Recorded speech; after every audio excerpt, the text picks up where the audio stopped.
Well, hi everyone. I'm Eduardo. I'm from Rice Media/Blockhead, and welcome to our first panel of the day, Manifesting on Web3. I'm joined by Daryl Lim, Carmen Tang, Anastasia Ling, and Booker Woodford today. Do you guys want to maybe go around and explain a little bit about what you do? Yeah, good thing. So I'm Daryl. I'm the Chief Operating Officer at Blockhead.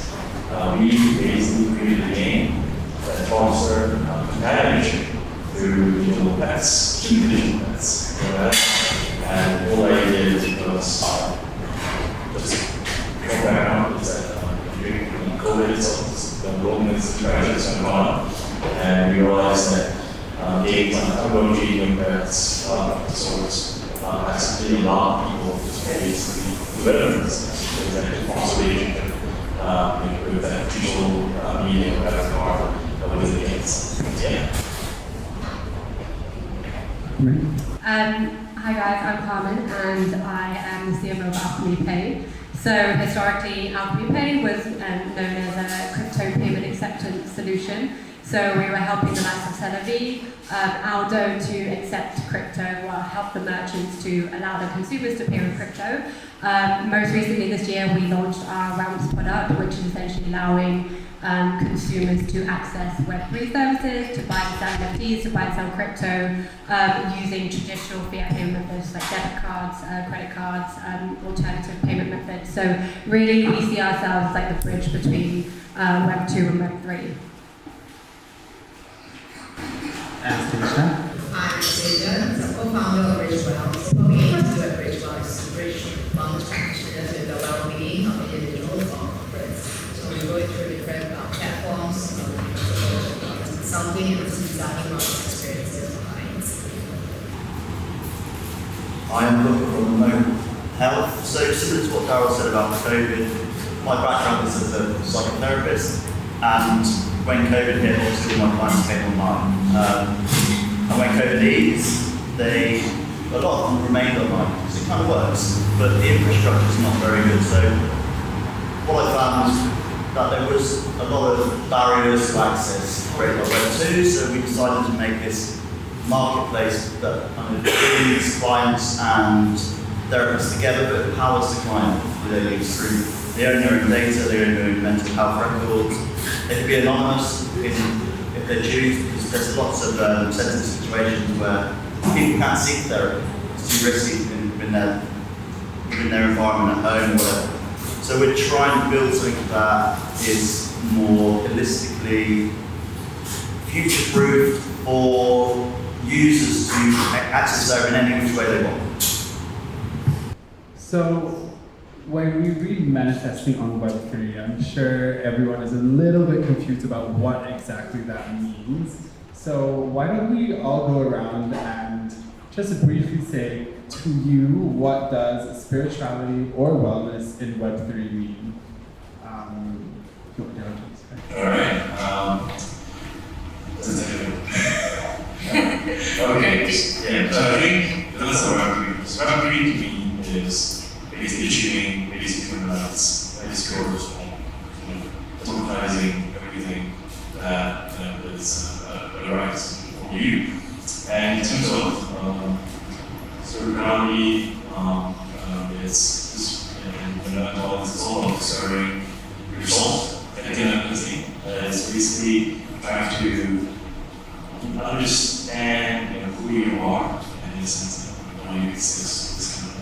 The deep philosophical thoughts, in a sense that it makes you feel a little more enlightened about being this world, because all of us are pretty sure stressed out, tired every single day, and of course with the bear market it causes even more stress itself. So I think you have to be, in a sense, strong in terms of mental well-being, and that means knowing what you're doing. Yeah, I think when I think about spirituality, it's a very subjective term But for me, it's feeling like there is, a power higher than myself, and feeling that I want to be connected to something that is, bigger than oneself. And I think the term that comes to mind is community, of course, and Web3 is a very community-driven culture. I think COVID was really difficult for a lot of people in terms of loneliness, like you guys have already mentioned, and I think a lot of people were kind of longing for some sort of belonging, and that's, in the past we've seen the rise of kind of the yoga movements, like we've seen the pelotons and the big soul cycles, and people are really craving to be part of something bigger than themselves. And we're seeing that with Web3, where people are owning tokens or like PFPs to feel like they are part of something, and they can resonate, and that's part of their identity. So, a lot of different, I think wellness is such a broad term, and yeah, really excited to talk about the intersection between spirituality and wellness. I think I see it in three pieces. I think wellness probably can evolve in Web3 and metaverse and crypto. So I think from Web3 perspective, whether the Web3 technology potentially, customize the experience or be more personalized, looking for smart solutions to improve their well-being. And in the metaverse context, could the metaverse be a space, safe space for people to kind of, do their mindfulness practices or wellness practices, example of this, seeing a therapist through an outcome method to keep that confidentiality in a safe space, or even doing something simple in real life, like manifestation and affirmation on the outcome, because I'll share it with the panel instead of like Gucci or Prada. Could this then be, an opportunity that what you put in alternative realms to be spiritual realm, a metaverse realm, they're all classified alternative realm, and then something happens in that alternative space, become real in real life for people, and therefore improve their well-being. Now, just in the space of crypto, I see an opportunity for financial well-being, financial equalizer of sorts, especially for whether the more middle class or the young people coming up, the opportunities there. I think money is involved. I think how can that be? So I would definitely agree with what Carl said about spirituality is subjective, because I don't think I have a spiritual model, to be honest. I'm a relational therapist, and I believe, it's just my own personal opinion, that I believe in the experience of relationship being therapy in itself. A lot of people in this world in themselves struggle with relationships. And I see Web3 providing a much more autonomous, empowering experience for well-being. There's a much more flexibility and the potential for globalization means there's greater representation. I practice in UK and Australia, and therapy is a white person's thing. And if you're a person of colour or you come from a minority, there's not many options there to find a therapist or to find a pathway of well-being that will represent and talk to who you are. Now, in Web3, the global nature of the LT and Web3 itself kind of opens up that space. So it opens up a chance to look for, I wasn't that person here, and to find someone globally. I think that's really important, and that's really fundamentals of what I believe Web3 offers the space. So, as a psychotherapist, I would like to direct the next question to you. Okay, crypto winter, we're kind of still going through it. It's been very brutal on all our wallets. I'm sure a lot of people who have invested have lost quite a bit, maybe. What do you recommend these people do? How do people deal with the mental strains that come with investing in crypto or this universe in general? Well, as a psychotherapist, I'm going to take advice. But I know that's not. But, however, I would say that there's a lot involved in that question itself, because if we're just talking about the experience of losing money, let's say, then manifest in lots of ways, right? So obviously, don't invest what you can lose and things like that. That's easily said, not easily done. I think there's something in here to talk about addiction and how addiction manifests in lots of different ways. And actually, addiction is very what addiction is the same as lost weight. So often when people come out of addiction, they find it.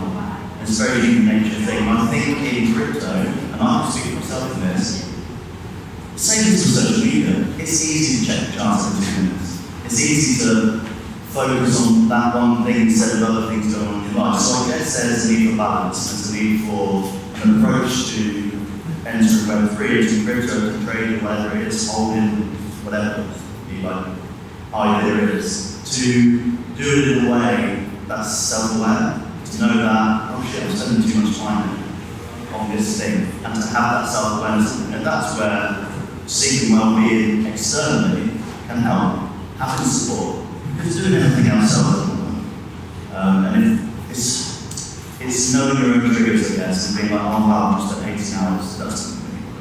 But you spent 18 hours with Bitcoin market cap, that stuff, and recognising that, I think that's important. What about for you three as also individuals who I assume play in the market a bit? Do you have any tips or advice? Yeah, I guess like looking at the financial aspect, again, not financial advice, but only investing what you can afford, never taking collateral to invest in crypto. I like to take like the pyramid kind of effect whereby you're investing, you know, your money like 40 to 50%, looking at the base of the pyramid in very much kind of growth investments or like stable investments, and then the middle part, again, like more growth investments, and then only leaving at the top of the pyramid to kind of more speculative investments such as, you know, altcoins and crypto, because otherwise, you know, there is going to be a high risk level, but it really depends on the individual's risk appetite, their individual financial goals, and also the timeline and the age. There's so many factors, but just goes back to like financial literacy and making sure people are educating themselves. But even if you look at history and if you look at, you know, the stocks and shares, it's always going to go up. I think I read recently, stocks basically go down 40% at least 3 times every 25 years. But if you zoom out, you see that, you know, the chart is eventually, it's like an exponential increase. So just knowing that you're in it for the long term and just zooming out. From like a personal mental health aspect, I guess, I don't know if you guys have heard of mental models, but I really like reading up about them. And there is one specific mental model around increasing health. And there are basically 5 prerequisites to increase your health. Where the first one is relationships, second one is sleep, the third one is working out, so exercise, and the fourth one is career and work, and then the final one is nutrition. And what this mental model is saying is that if no matter how much sleep you get, if your relationships aren't in a good place, then, you know, it's going to be a huge detrimental impact to your health. And so just looking back to like these kind of 4 core pillars of wellness and health, and just making sure that you're paying attention to that, because yes, even if you are financially well off, like without health as wealth, right? So that kind of supersedes everything. So just kind of going back to those kind of core pillars, I'd say. So let's talk a little bit about the mentalities that grow around the crypto community for a minute. For example, the HODL, and I think I don't know how to pronounce this, BUIDL. Basically, all these things about. Sorry, I'm new to this space, guys. Anyways, all these things about you know, pushing through and jumping in, and are these toxic? Do you think people should be, you know, using these terms? What are your thoughts? So I came from technical areas, building startups, building crypto projects. So I would say that this culture spanned 2 decades already. You also have finance grows, crypto grows, tech grows. Essentially, if you think about it, they're all doing the same thing. They're all just trying to push through things. And to be honest, the mentality is somewhat the same. You might think the finance world quite logical, sometimes you're not. You're just following the herd mentality. And so I think we all have to kind of go back to the basics when it comes to HODL, which is at the end of the day, your company, you know, is not just yourself. I mean, it's just not it's not you. It's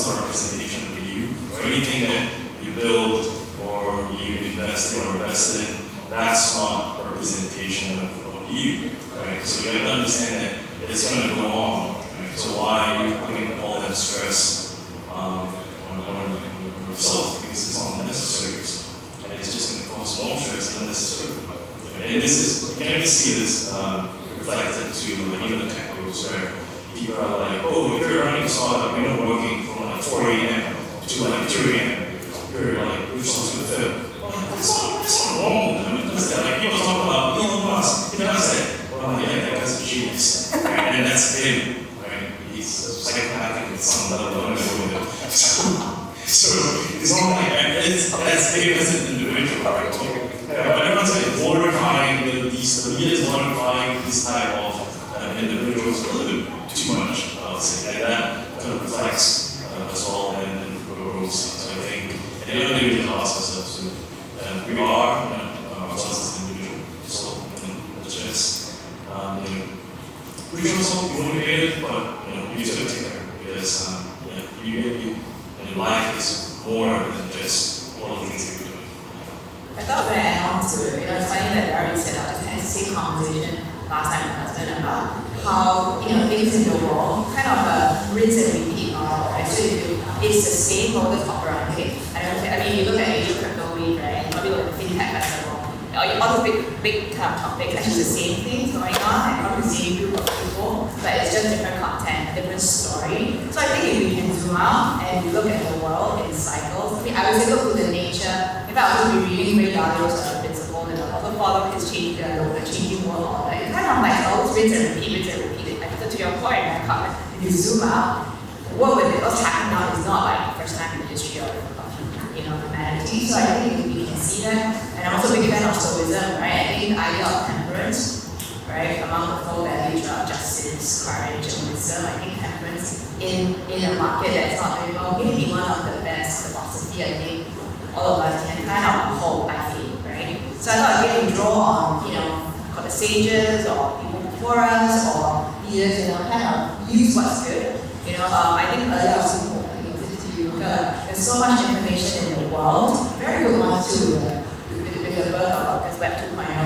Our problem is how can we, as humans, like cognitively be, logical to extract the right information that's good for us, right? I think that just saying, right? Imagine doing a research paper, you research all that stuff, right? You have to triangulate, right? With information assurance, but you have to come to a conclusion for yourself. So the question is, are we ready? Can we do that? Do we have the skill? Like basic financial education or any education for that matter to improve our well-being. So I think, to kind of deal with the crypto winter, crypto summer, crypto autumn, I think, yes, we're so how like when things are good, we don't have to get too happy, but when things are bad, how can we also be kind of neutral about it? I think that's that kind of middle point we should strive for. Yeah. You have something to add? I do. Please. I think there's something in there as well about tribalism. Whether it's build or long or when move, when this or whatever. There's a very tribalistic nature in crypto that manifests throughout a lot of culture. I'm from the UK.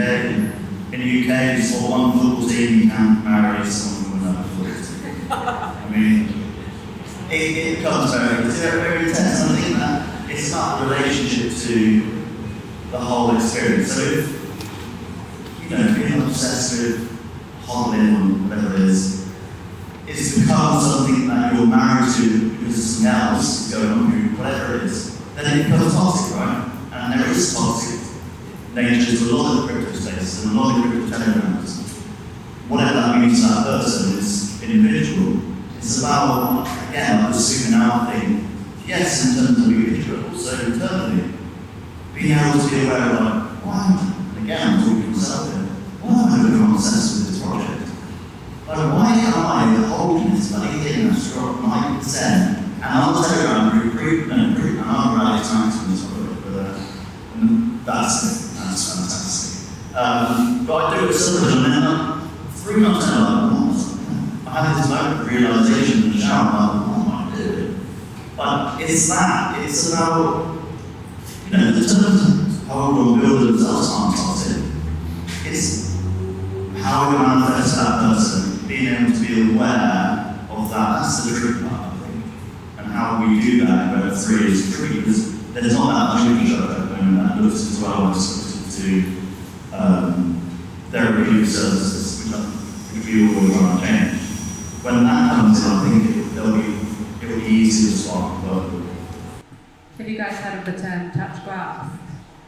Whereby they encourage people to go out and be with nature and just like reconnect with, you know, themselves and just get away from the screens, basically. That's kind of the term that's been going around right now in like a lot of Telegram groups. So yeah, I guess that could be counter, thinking of the opposite of, being sticking to screens all the time. So I just briefly want to touch on something Daryl said, and you brought up the whole tech bro, crypto bro culture. So I wanted to ask Anastasia and Carmen, being women in this space, and wellness is related somewhat to your mindset.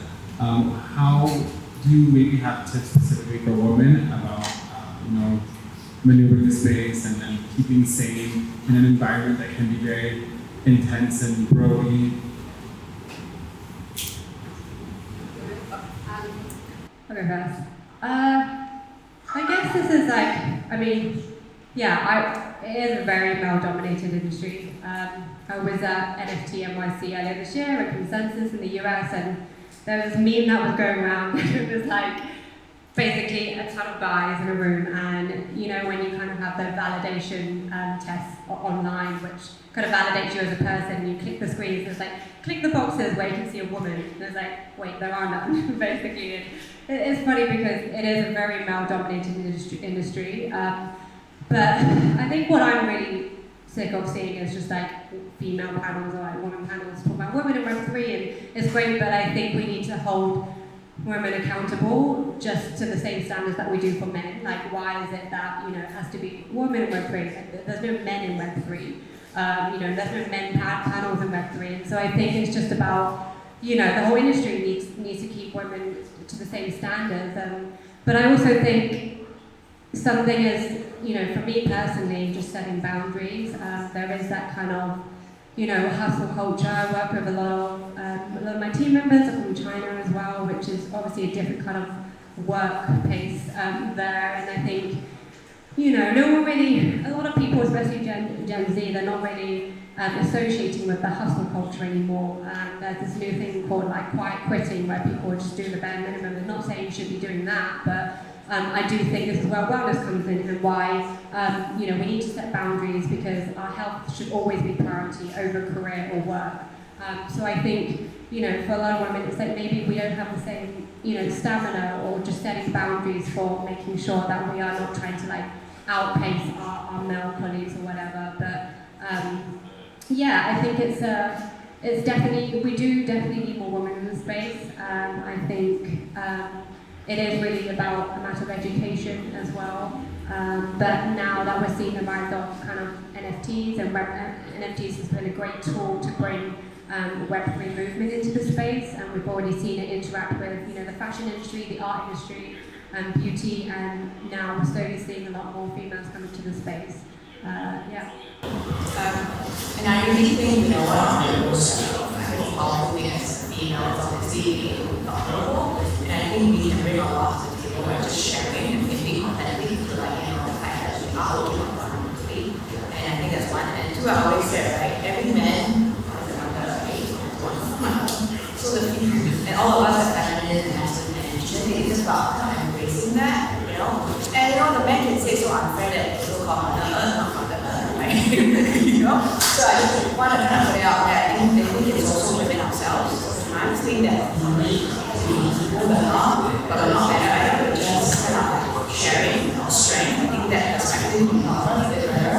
By saying that, every man is kind of feminine side. I think we need to see, men who embrace femininity and way like balance, treat women well. Right? And I think that goes with it too, right? So I think, it's not about whether it's dominated, just whether, women themselves want to do it. So, looking forward, looking to the future of the whole Web3 movement, what do you all think, what does Web3 provide for wellness? And what will this look like, maybe, in your eyes? What does Web3 like for wellness? I guess I touched on a little bit of that. There's certainly the globalization of Web3 that provides great accessibility. I think the whole thing about data ownership provides empowerment. I also think, and I think one of the things I'm most excited about is the potential for breakthrough approaches. I think creativity is fundamental for us. Whether that be accessing great platform therapy, using great therapies, or having great companion, whatever it might be. I mean, it's endless, right? I think Web3 facilitates that a lot better than Web2. And then if you add the empowerment of owning the data and owning your space, that becomes really useful. I think that would be good. I don't see where everybody having an opportunity to provide safe space, how can you provide safety with better technology, to your point, not just data, but also having customization that I mentioned earlier, but also maybe, better education that you see around every single topic of wellness, because again, it's a vast lot of information. How can someone customize their own use for each person? So talking through that, right? If you wouldn't mind has a limited capacity, but we need a Web3 right? So hopefully that could be something useful, and obviously whether it's metaverse, like you talked about, financial well-being, all things can roll in one, and I think kind of whole community that you guys mentioned earlier is important, that given that it's a opportunity for humanity, I think that's a big question that we ask ourselves, right? Every single thing we're doing in this web, is this something that comes from good? Hopefully that brings us back to being more human. How does Web3 intersect wellness? Yeah, I think Web3 is we're already seeing it intersect the fashion space, the beauty space. I think during COVID, people spent a lot of time at home and got used to online shopping.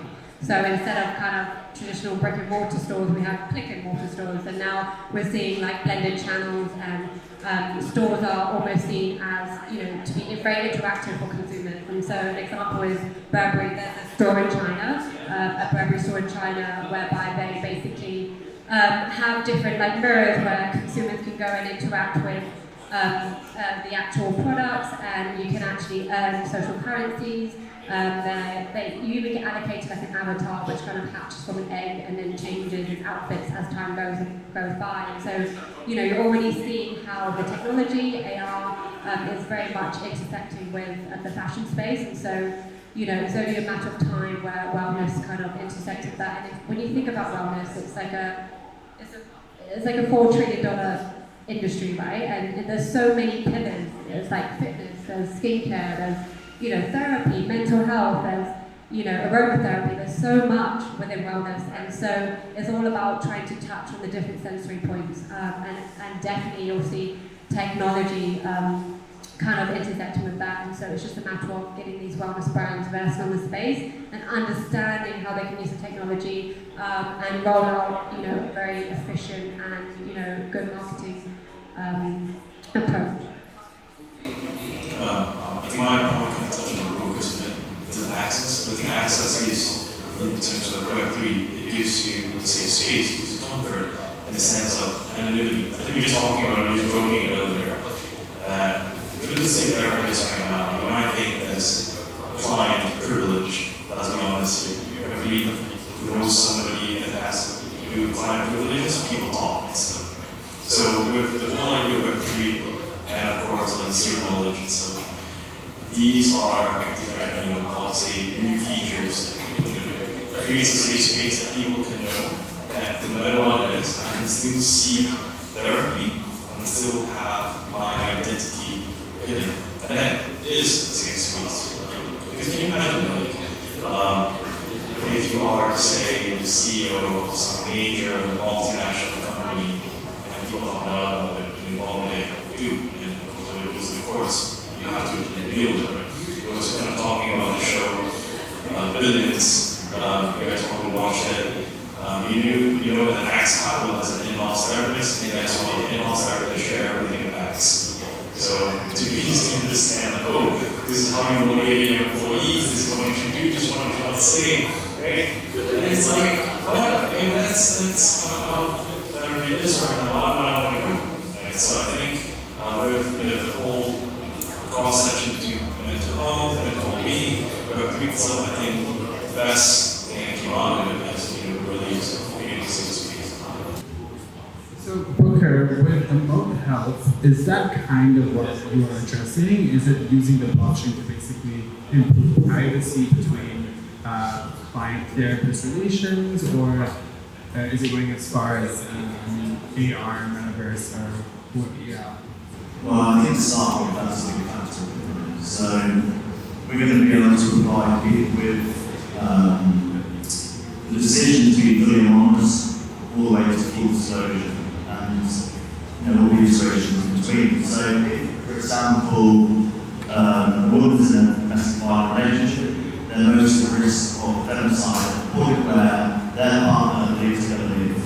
So we can provide a completely incognito experience. The app doesn't look like the area, app doesn't read like the area.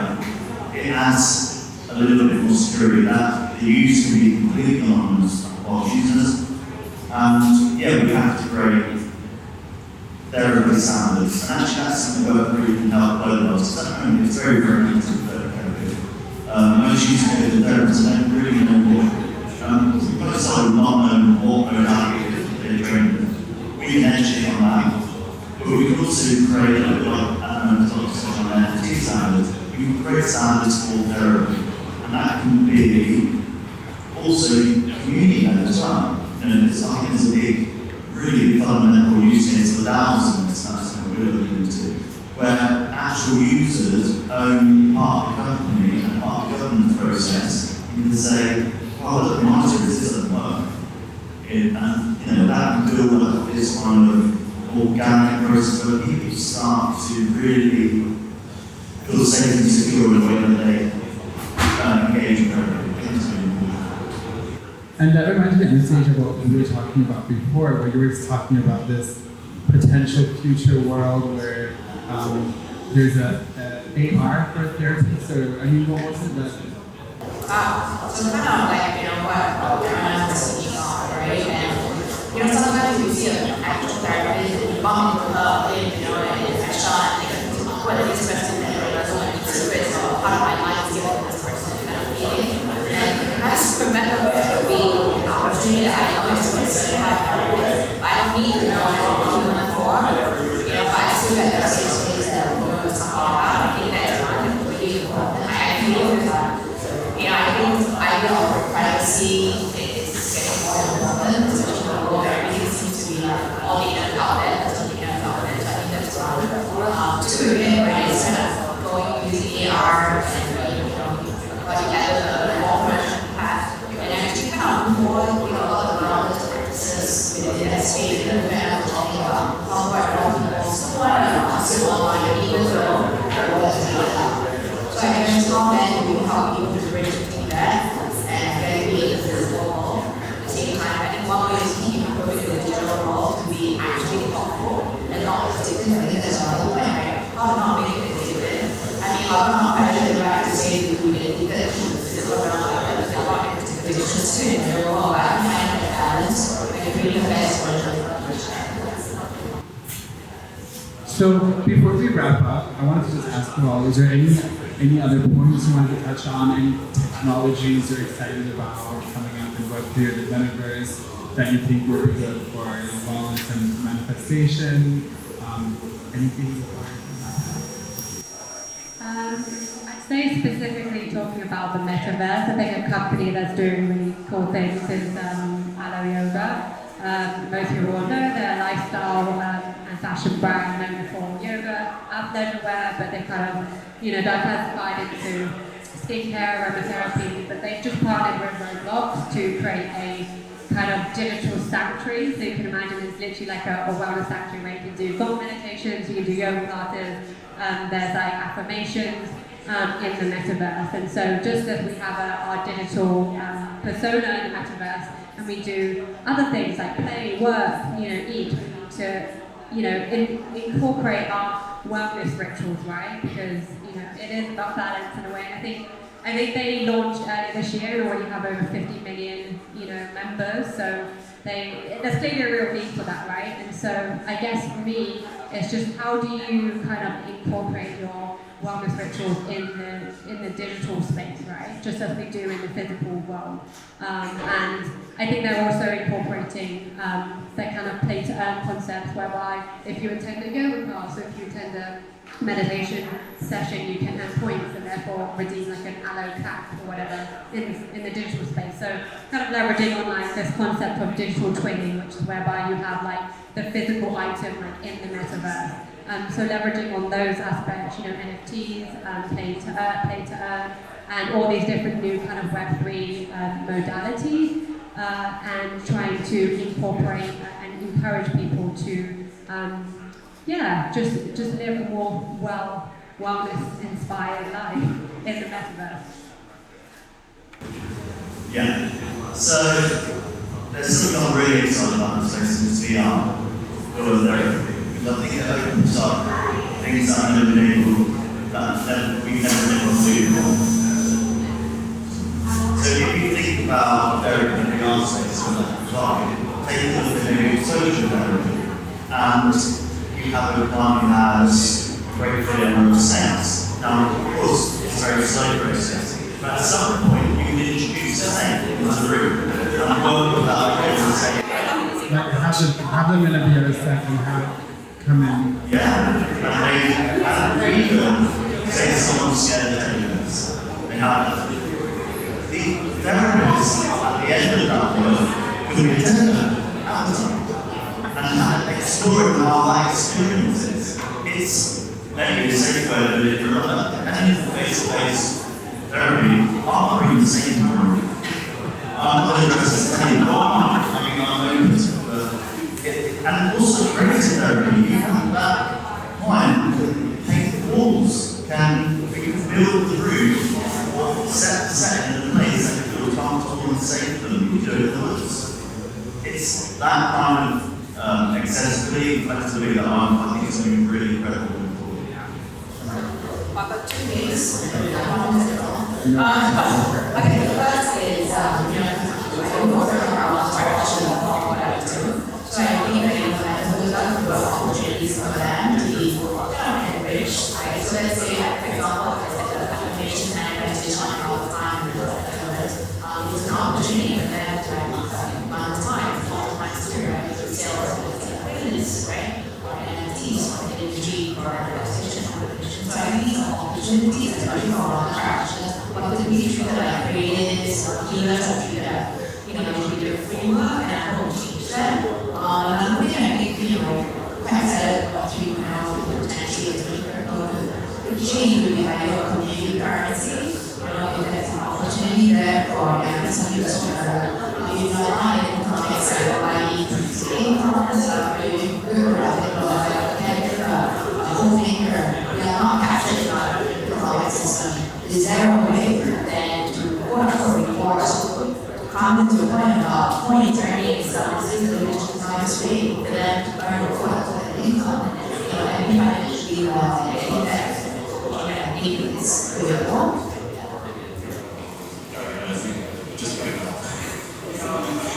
I think I'm touching on this point to the AI.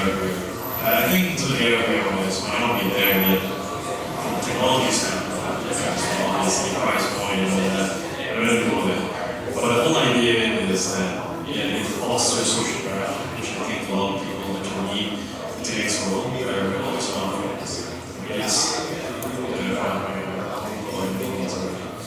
So the thing is, I think we've lost a sense of touch and connecting with people. I think our progress will bring back that. I mean, just take an example of our channel. So I'm not sure if you take that game. It's pretty fun. Where you talk to random people and what are offering them. I think it's be yourself because you're not necessarily using your identity or whatever any character you have. You can just freely be yourself and that kind of allows us to reconnect. I think that's what the metaverse is doing to give us sort of touching on that. That's what we're doing, right? Which is how we can reconnect and be